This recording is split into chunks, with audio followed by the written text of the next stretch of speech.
Can you imagine for a moment that your soul chose your family before you were born, not in some random, chaotic way, but with the precision of a master artist? Your soul looked at this life, at the challenges ahead, and said, "This is where I will grow. This is where I will awaken." And yet, here you are, questioning why you were placed in a family that feels like a battlefield, why you were raised in an environment that seemed to chip away at your spirit when it should have been protecting it. I've been there. You've been there. And here's the truth: being born into a toxic family is not a punishment. It's not karma coming back to haunt you. It's a gift, a monumental, life-altering, paradigm-shifting gift. But I know it doesn't feel like that, not yet. So let's dive deep together into this mystery and uncover the profound wisdom hidden within your pain. Toxic families are like fire. They burn, they hurt, and they leave scars. But they also forge. They temper your soul like steel. They strip away the illusions of life being easy or fair, forcing you to confront the raw, unfiltered truth of the human condition. Toxic families are the perfect training ground for chosen ones. Why? Because chosen ones are here to break cycles. You're not here to live a normal life, you're here to transcend. But why would your soul choose to be born into a family that feels so broken? Let's start with this: the toxicity you were born into is not random. It's ancestral. It's generational. It's the accumulation of unhealed wounds, unspoken truths, and unconscious patterns passed down through your lineage. And you, my friend, were born to stop it. Think about that for a moment. Let it sink in. You were not born to fit in. You were born to stand out, to rise above, to heal, not just yourself but the generations before you and those that will come after you. That's what makes you a chosen one.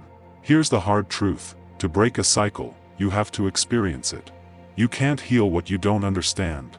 You can't rise above what you haven't faced. And so, you were placed in the middle of the storm, not to drown but to learn how to swim. Not to suffer, but to awaken. When you look at your family, what do you see? Anger? Neglect? Manipulation? Control? Now, the deeper question: where do you see that same energy within yourself? Toxic families don't just wound us, they mirror us. They show us the parts of ourselves we're too afraid to face. This is why they're a gift.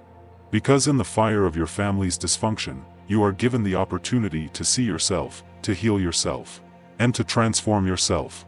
And as you do, you transform the entire lineage. But let's not romanticize the pain. Let's not pretend it's easy. It's not. Being born into a toxic family is one of the hardest paths a soul can choose.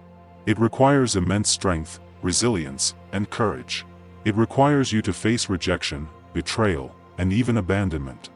But here's the thing: every time you face it, every time you choose love over hate, understanding over judgment, and compassion over anger, you are breaking the cycle. Ask yourself this: what would happen if you stopped fighting your family and started seeing them as your greatest teachers? What if their toxicity wasn't a reflection of your worth but their pain?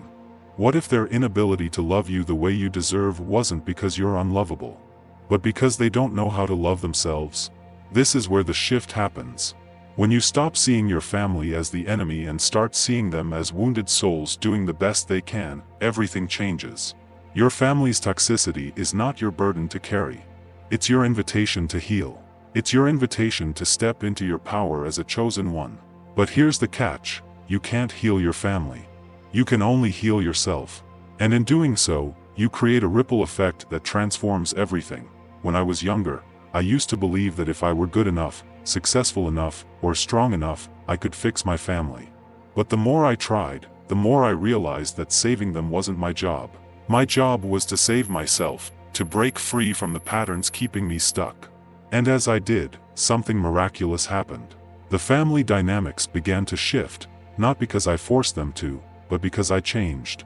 This is the power of being a chosen one. You don't have to fight the darkness. You just have to shine your light. Let me ask you, what does it mean to shine your light in the face of darkness? To love yourself when no one else does? To choose peace when chaos surrounds you? These questions will guide you on your journey. Here's the most beautiful part: the moment you stop seeing your family as a curse and start seeing them as a gift, everything changes. The moment you stop resisting your path and start embracing it, you step into your power. Because the truth is, you weren't born into a toxic family to be broken. You were born into a toxic family to rise, to heal, to awaken. The wounds inflicted by a toxic family don't just leave scars, they leave openings. Openings for light to pour in. Openings for awareness to awaken. Openings for transformation to begin. But before you can see the gift, you have to confront the wound. And that's where most people get stuck. They resist the pain. They fight it. They run from it. But pain, especially the kind born from family, is not something you can outrun. It's something you must face head-on. Think about the wounds you carry from your family. Maybe you were criticized so often that you began to doubt your worth. Maybe you were ignored so thoroughly that you started to believe your voice didn't matter. Maybe you were controlled so intensely that you forgot how to trust yourself.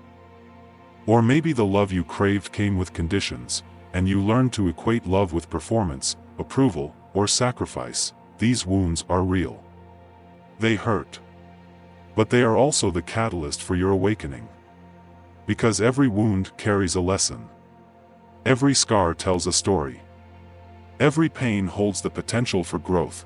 Chosen ones are not just here to heal their families, they are here to heal themselves. The healing begins when you realize the pain inflicted on you is not about you. It's about them, their wounds, their fears, their limitations. But somewhere along the way, you internalized it. You made it about you. You took on their pain as your own. And this is where the work begins, the work of reclaiming your identity.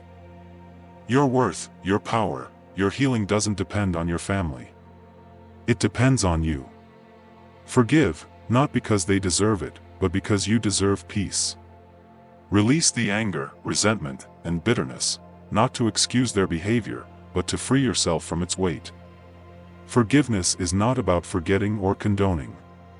It's about saying, I will no longer allow your pain to become my pain.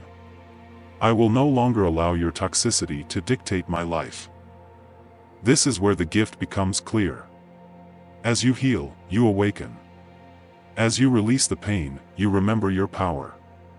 As you break free from your family's patterns, you step into the fullness of who you are.